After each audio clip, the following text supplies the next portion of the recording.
Azad Nagar police station में जो है गुना नंबर 144/2023 IPC कलम 457 380 के परामर्श के तहत गुना दाखिल किया गया था।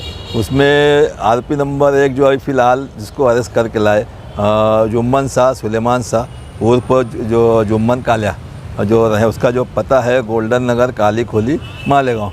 इसको 9 तारीख को रिकॉर्ड के हिसाब से 9 तारीख रिमांड रिपोर्ट के हिसाब से 9 तारीख को वहाँ से अहमदाबाद से अरेस्ट करके यहाँ लाया गया उसको 9/8/2023 को। और उसमें जो टोटल जो है अमाउंट 27,01,160 रुपये का कैश अमाउंट में चोरी हुई है।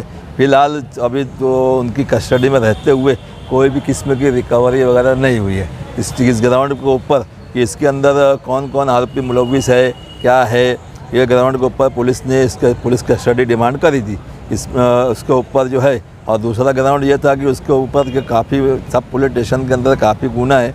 ये बुनियाद के ऊपर पुलिस वालों ने 14 दिन की पुलिस कस्टडी डिमांड की थी। तो उसमें काफ़ी बहस मुबाहिसा होने के बाद कोर्ट ने उसको 8 दिन की पुलिस कस्टडी दी। 18/8/2023 तक की पुलिस कस्टडी दी है।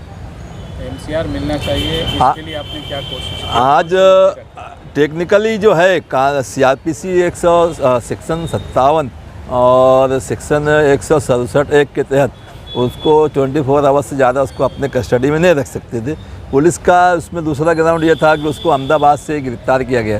तो एज़ पर माई नॉलेज मैंने उससे मुलजिम से मालूमात ली तो उसको 8 तारीख को रात में 8 बजे वहाँ पर अहमदाबाद के एक शहर है और पुलिस स्टेशन का नाम मेरे जहन में नहीं आ रहा है फ़िलहाल अभी। तो वहाँ पर उसको अरेस्ट करके ले जाया गया। तकरीबन 3 घंटे वहाँ पर पूछताछ करने के बाद उसको फिर मालेगांव के लिए लाया गया। तो उसको इलीगल गैर कानूनी डिटेंशन हुआ, इलीगल डिटेंशन हुआ। उसकी वजह ये है उसके अंदर कि उसका कानून ये है कि आउट ऑफ स्टेट जब जाना है पुलिस वालों को इंक्वायरी के लिए तो उसको SP जो है इंचार्ज ऑफ द पुलिस ये एरिया जो है मालेगांव का, उसके अलग से परमिशन लेना पड़ता।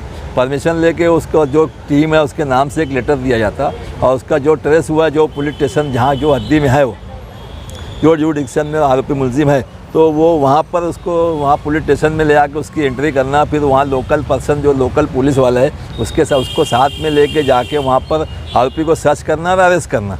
तो उन्होंने वो किया। बाकी डॉक्यूमेंट्री कोई भी रिकॉर्ड पे कोर्ट में लाया नहीं वो लोग ने। और वो मुद्दे के ऊपर कोर्ट में मैंने वही बहस किया था कि जब ये लोग वहाँ पर कानून के तहत जो है वो लोग ने यहाँ से परमिशन लेके वहाँ गए और वहाँ पर पुलिस स्टेशन में हाजिर किए करे तो उसको फिर 8 तारीख से आज 10 तारीख को कोर्ट में हाजिर नहीं कर सकते थे। 24 आवर्स का उसके ऊपर वो था बात था। तो कोर्ट ने दोनों बाजू वकील सरकारी वकील की या मेरा दोनों का बाजू सुनने के बाद ये नतीजे पहुँची कि ठीक है अभी इनको जो सीरियस ऑफेंस है और अमाउंट भी ज़्यादा है बड़ा, तो उसके रिकवरी के ताल्लुक से फिर पुलिस ने कोर्ट ने उसको 18 तारीख तक का पुलिस कस्टडी दी है।